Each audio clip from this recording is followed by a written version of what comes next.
কিছু বছর পর। তখন আর বিটিএস নামক কোনো ব্যান্ড নেই।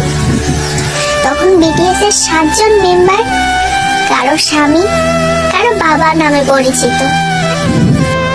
সামাজিক নিয়ম হোক বা পরিবার, সবকিছুর জন্য আমাদেরও যেতে হবে শ্বশুর ঘরে।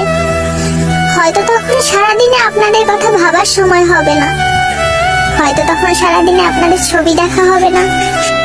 সারাদিন হাজারো ব্যস্ততার পরে যখন ক্লান্ত শরীর প্রশান্তি চাইবে, তখন বিছানায় শরীর এলিয়ে দিয়ে বালিশে মাথা দিয়ে আপনাদের কথাই আগে মনে আসবে।